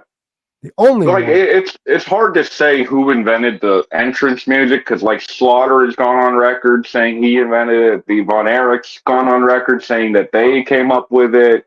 So it's hard to say like 100% who used what. I think even Hogan claimed it at one point using Eye of the Tiger. You know what's really weird about that era? Like if you watch wrestling like from the 80s on, you start to notice something slowly happening, especially the early 80s. Certain wrestlers had theme songs, but others didn't. And yeah, if you paid those were the stars. If you paid attention, the faces had theme songs, the heels did not. Yeah, because again, anything that could make you liked, they didn't want you having it. Well, Andre the Giant, it wasn't him that explained it, but a wrestler explained it saying that Andre said it. It was the reason why Andre never had a theme song, and a lot of those guys didn't, is they let their actions speak and not their music. They would walk through the crowd and just kick your ass and then leave. Yeah. Like Bruiser Brody, I believe, is another one who really didn't have music, but like here comes this almost 7 foot dude with a fucking dog chain around his neck, throwing it at people. But you ain't getting his way. There will never be another Bruiser Brody. Absolutely not. You're 100% right. And I know a lot of guys who have been influenced by Bruiser, but there will never be a man more feared legitimately besides him. Like he was one of those guys where it's like people didn't want to mess with Bruiser because if he said he was, have you seen the footage? He had a cage match with Lex Luger. Yeah, and he knows the match. Yeah, something happened like at the very beginning of the match where he got pissed at Luger and Luger was like, "Fuck this, I'm out." And ran for it, jumped over the cage and ran for it. Dude, Sid Vicious also shit his pants versus not Hulk Hogan, Undertaker. It was Taker. And Taker had to tombstone him. Yeah, that's a myth, but I could believe it. Oh, I would say it's a myth too. I wouldn't want to remember that. And like if there was ever a gimmick that should have never worked that lasted a lot longer and got way more bigger than it ever should have was Undertaker's. Yep. You're telling me here's a zombie mortician who comes out and feels no pain, no sells everybody, and yet for some reason that's the character in the person who lasts 30 some odd years in the business. Well, you know what else is crazy? There's actually one other wrestler that was as feared as Bruiser, but he didn't travel in the same territories as Bruiser, I don't think. The original Sheik. Sabu's uncle. Yes. He was the most feared wrestler at one time. He's a crazy motherfucker. He invented the fire, like the fireball. Fire. Yeah. Yeah, the fireball. He invented the fireball.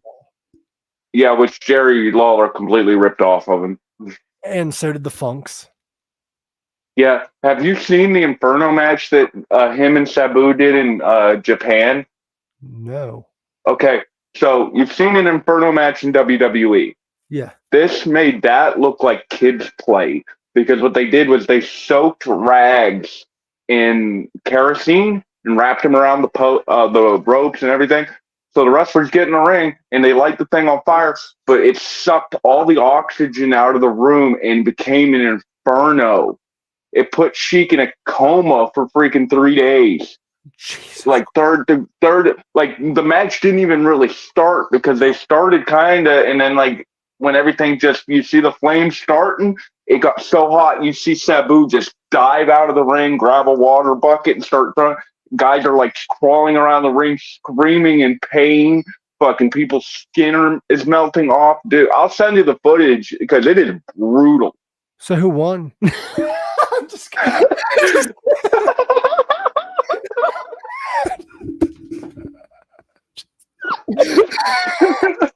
No one, the fire one. The fire one. Kane debuted a lot sooner than people thought and burnt the fucking arena down. Jesus, dude. I'll be honest with you. I don't think I've seen like a full.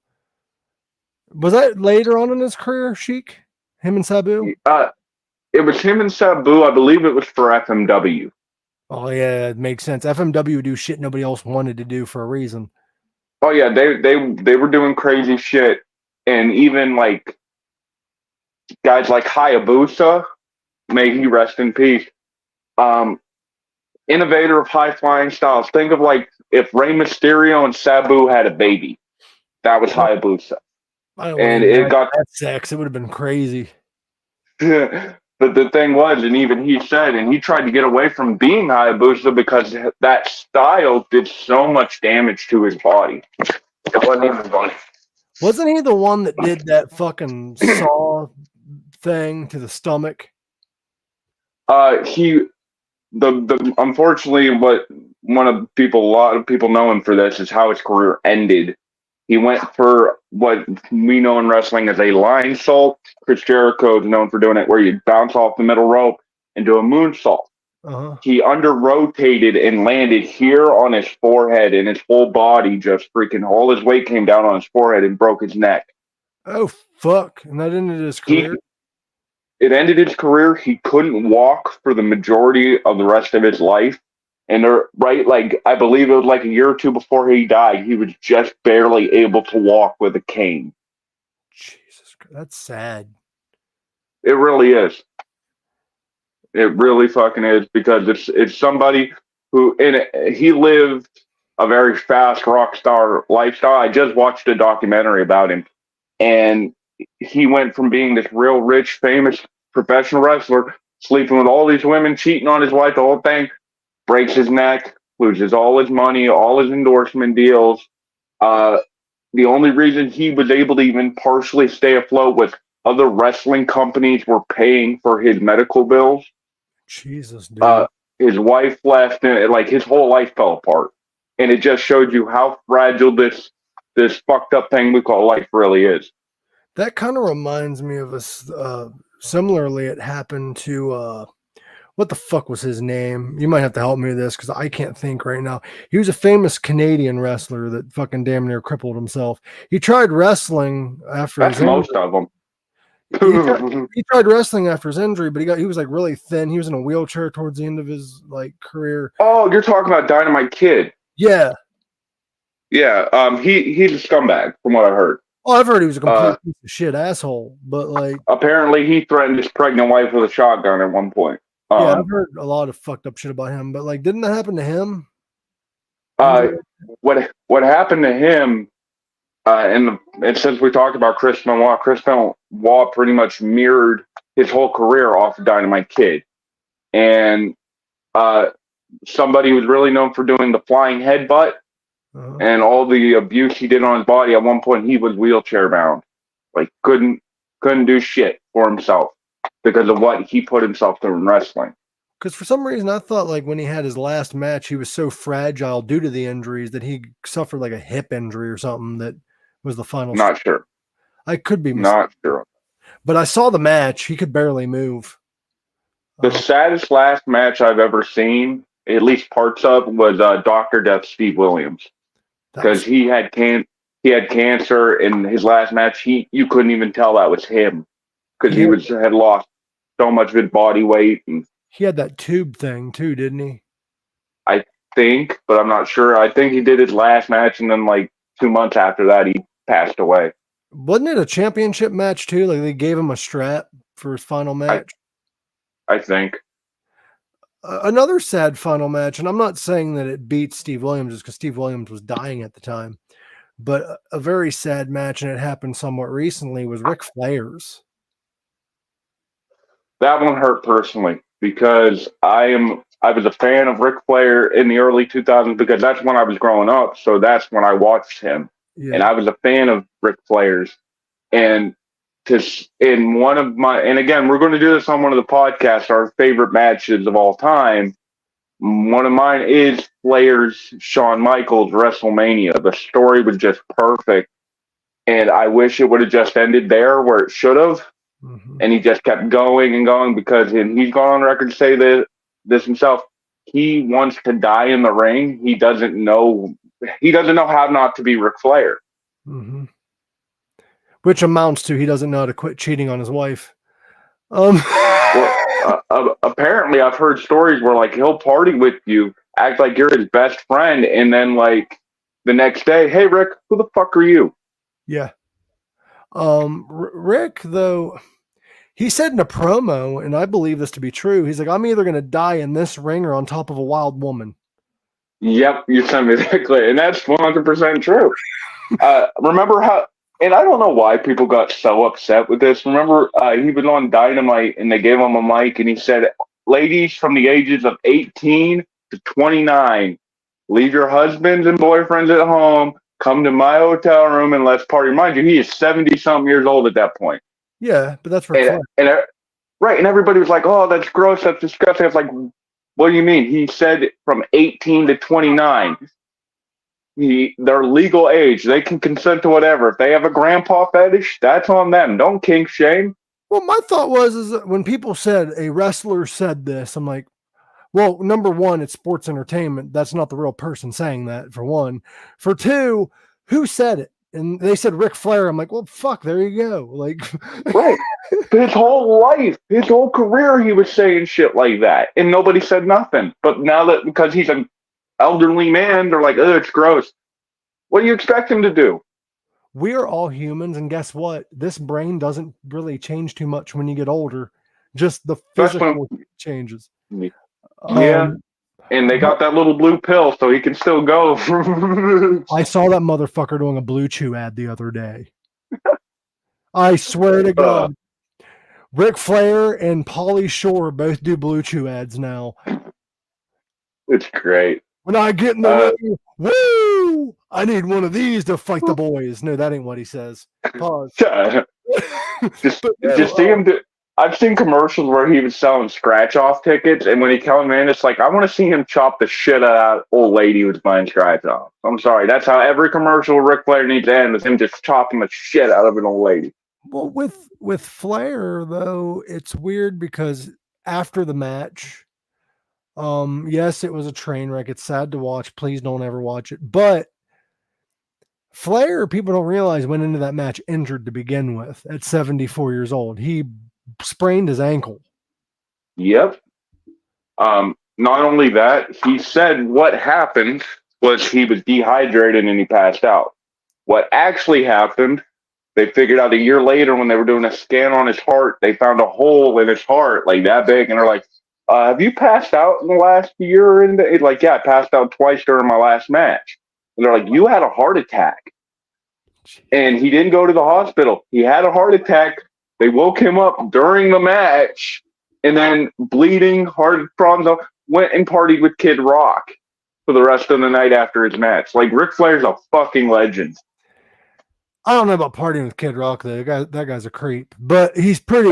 Hey, I'm not going to judge who you're partying with as long as everything's consensual and everybody's of legal age. Party with who you want to party with. Not going to bash anybody for being friends with whoever. Unless you're friends with Donald Trump, then go fuck yourself. Me either. But I do have questions for Kid Rock, not Flair, for partying with him, because Flair probably don't know.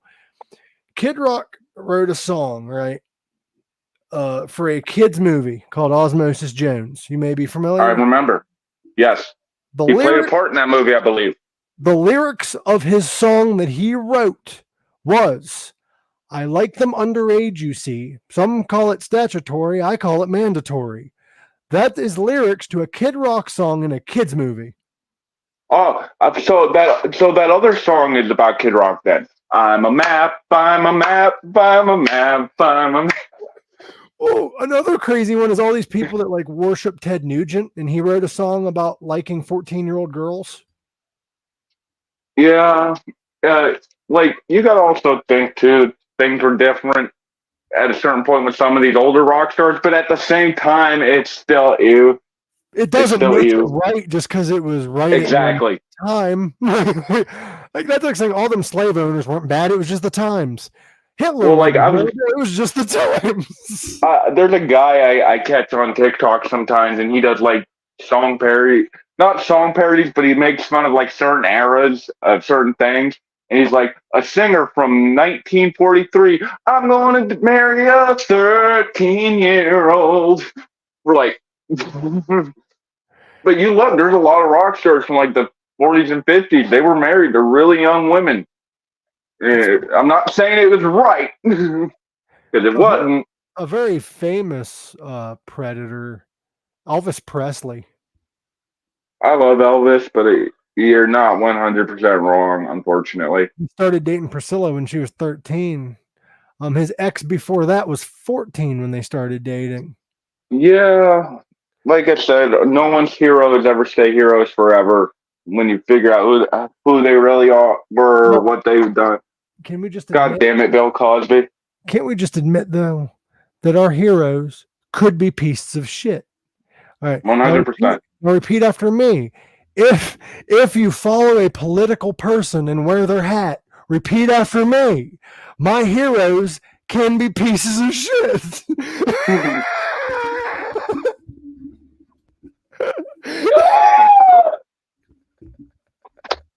Oh, God damn it. Sorry, I had to. Because I have so many friends, and I'm not saying one side or the other. There's people on both sides. Where you bring up something that their person did horrible, and like, oh, what about the other person? You admit they're both equal. Fuck off. We're not talking about the other person. I hate them too. No. That's what I mean. Just because you said, hey, so-and-so did it, that doesn't make it okay that he did it. That does not make it okay. That's like saying, okay, like, let's say I'm a big Louis C.K. fan, which I am. And you come at me, you're like, well, he masturbated in front of them women. Instead of like trying to like talk about how I don't approve of those actions, but they're not cancelable in my opinion, that'd be like me saying, well, what about Bill Cosby? Yeah. There's an old joke I heard. No one gets canceled. They just shift your fan base. I don't know. Weinstein and Epstein got pretty canceled. Yeah, but they still had a fan base. It was all pedophiles, but they have a fan base. People didn't want to come out. Well, they did have a fan base. P. Diddy. Isn't it kind of? Yeah. Isn't it kind of? I don't want to. No one go to a Diddy party. Sorry. And you know what? That line from South Park, "Diddy did it," means something completely different now. Well, you know what's really crazy to me is like the whole Epstein Island thing happened like 5 or 6 years ago. It's been that long now. I know, right?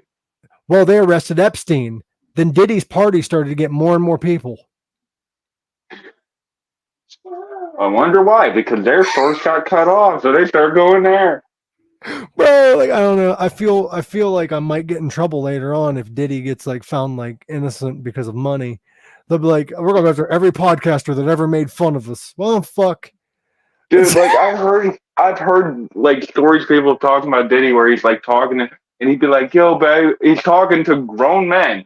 He's like, yo, baby, how you doing, daddy? Yeah, daddy, you looking good, daddy. And he's like, and they're like, get the fuck away from me. As Cat Williams said, you gotta tell him no. You got to tell him no. There's a fine line between like, because I got friends, we jokingly hit on each other. There's a fine line between. Yeah, me too. There's a fine line between that. Yeah, me and you all the time. But there's a fine line. Gay Tuesday, brother. There's a fine line between that and be like, hey, baby, you want to take us to my place? You want me to find us a little thingy thing? Like, I know. Get away. Oh, dude, speaking of which, apparently there's new reports, and again, nothing confirmed legally yet, but reports that the shit Vince McMahon would do with some of the female talents, he would do with some of the male talents too. Like, you want pushed, you might need to get pushed, if you know what I mean. Vince McMahon was openly bisexual, so that kind of makes sense. But I don't see him shitting on Brock Lesnar. Like, I don't see that. True too. the rumor forever is that the reason he put up with Shawn Michaels for as long as he did was because him and Shawn were like that. But Again, no evidence to prove that. These are just rumors. So don't sue me. What if Vince was his dealer? And Vince paid Possible. him sex. Yeah, here's some pills, Sean. Now get on your knees and suck on the old hitman. Do you think he shit on the girl's head, looked at her, and said, "That's good shit"? Now here's your push. I hate, like, dude, we've almost gone 2 hours. This is insane. It's okay. I can go for 7. But Vince is one of them guys that, like, when they announced what he did, the picture I wasn't surprised.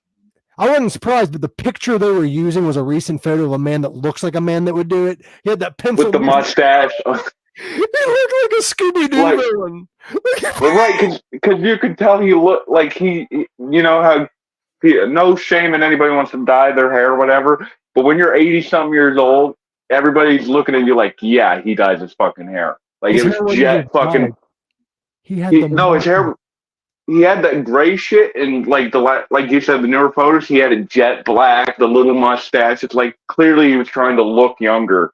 He looked like a mob boss, bro. Like, he looks like a man that did it. Yeah. Like, I saw that Yeah. face, Like he knows where Hoffa's buried. That's how much of a mob boss he looks like. he kind of looks like a henchman for Mr. Eggman from fucking Sonic. Ah, He fucking- yeah.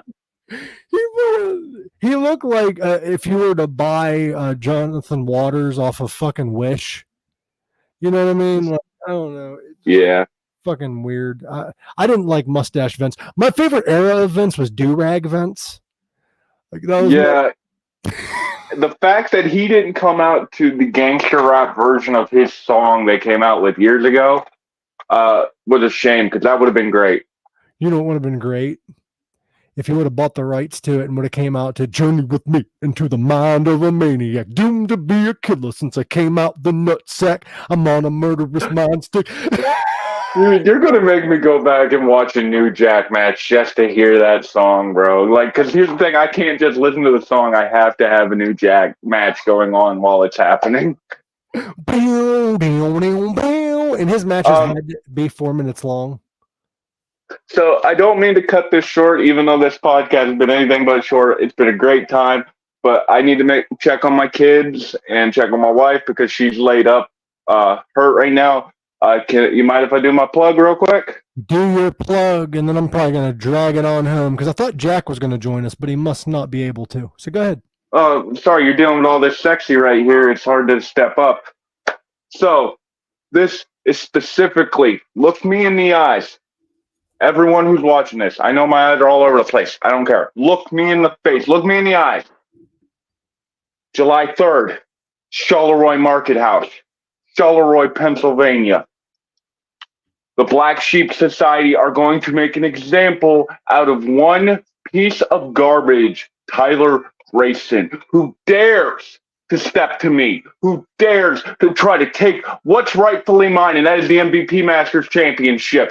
July 3rd, we are going to beat you pillar to post, coast to coast, all over your beloved Grayson Nation. And everyone who spent the $20 to sit in that chair is going to learn why you hail the Black Sheep Society and why I am the main effing man. Damn. That's something. You went crazy, dude. You told me to look you in the eyes, dude. You was doing a full-blown Shawn Michaels impersonation. How am I supposed to... I'm just kidding. I love you, bro.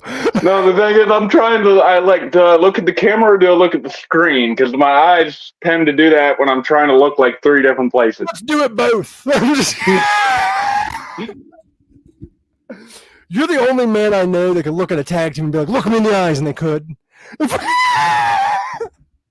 Dude, That's why these help. That's why these help.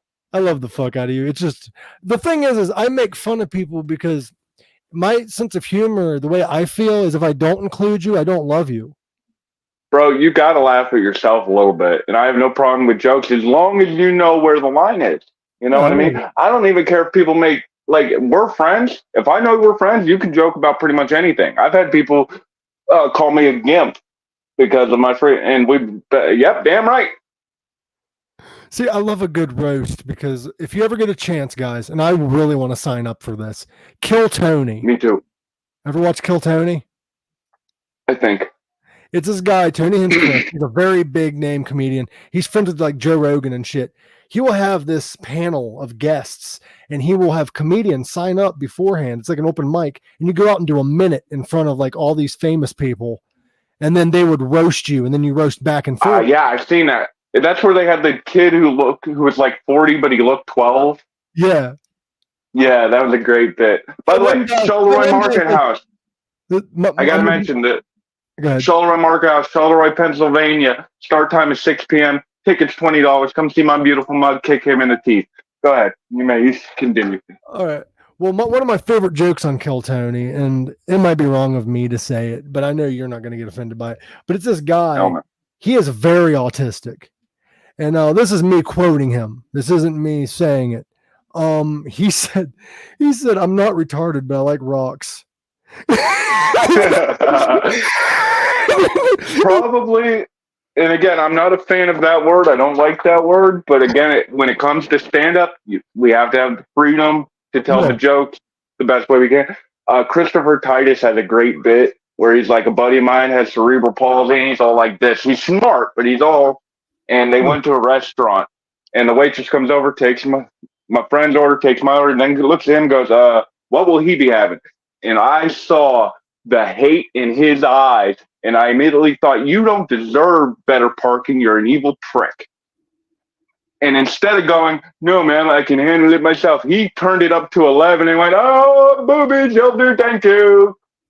Fucking knocks his drink. Caught the tsunami. I dropped my pokey thing for my chicken finger, and then as they're leaving, he's like, she's working at a freaking toll booth right now because she was like, oh, I guess, and she's like, I am so sorry. He goes, it's okay. You're my favorite waitress ever. I will see you tomorrow. And they go outside, and he's like, he's my friend. I didn't laugh, and it was hard. The second they get outside, he's dying laughing. He's like, dude, what the fuck? And he's like, that bitch is a retard. The thing is, though, is I believe, and there's certain words I don't say for obvious reasons, but like I believe, as long as you're not coming from a place of hate, you should be able to say any words. Because what we're doing by saying we can't say words is we're giving them strength when a hateful fuck says them. That's very true. Now, don't get me wrong. I understand why people are like, hey, you can't say this, you can't. And again, I have a personal problem with the word retarded, and I hate even saying it because people have used that at me to dehumanize me because of my disability. So so I hear someone say it just kind of like, oh, it's like, excuse me, you're saying a hate slur, and you're just kind of throwing it. That's very insensitive. And I'm not one of those people who's like, oh, you can't say nothing no more. You have to, but.